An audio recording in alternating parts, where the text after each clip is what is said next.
So what do you got for us today? Well, I have taffy apple cookies, and it starts with those jarred mixes that you can get and give. It starts with one of those, and then you add other ingredients to make the cookies. So I'm going to show you how to make the so jarred you could mix. give this for a gift, and Right. then you add like the recipe. Put a little bow. Yeah, and then so it makes a nice fall gift. Or if you're going to somebody's house for Thanksgiving, which we were talking about, it'd be nice to give something, and then they can make the batch of cookies. So first we'll put the mix together. Well, what we have here is we have flour. Okay.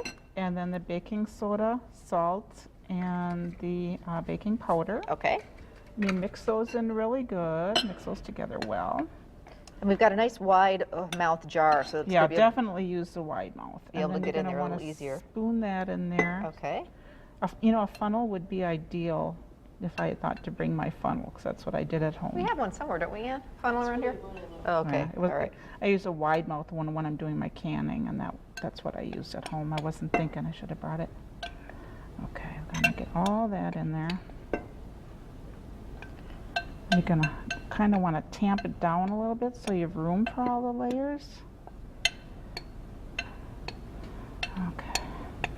And what I'm gonna have you do while I'm getting this together, if you want to take that the butter, should I start creaming this? Yeah. So the butter and the peanut butter. So Christine's going to show you how to layer up the jar if you're going to give it as a gift. And now I'm going to show you if you just want to make these yourself and you don't want to do the whole jar thing. You can just do that. In a jar. We're going to actually show you then, or if you're giving this away, how you make the cookie recipe. So 1 stick of butter, and this is the recipe you'd attach to the jar if you're giving it as a gift. And then the peanut butter. Okay, so 1 stick of butter, and then chunky peanut butter. Crunchy peanut butter. Okay, was it about a cup or so? Yeah. Okay. And then the next layer in here is going to be the brown sugar. And you want to kind of get that down, and then we put the brown sugar.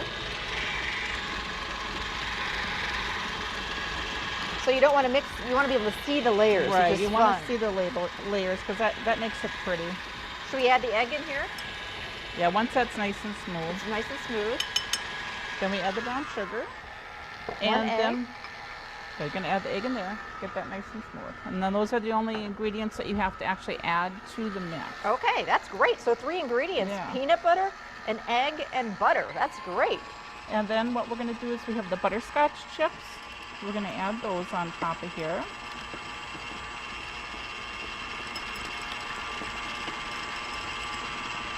And you have the escapees that try getting away. And I have to tell you, I think homemade gifts rock. I would rather have a homemade gift or a homemade card or something like that any day than a store-bought gift. I really would, because anybody can go out and buy a gift. This takes time and thought and effort. And it's different. It is. It's really fun. Now we have a cup of diced dried apples. You find them like where the raisins and things like that are.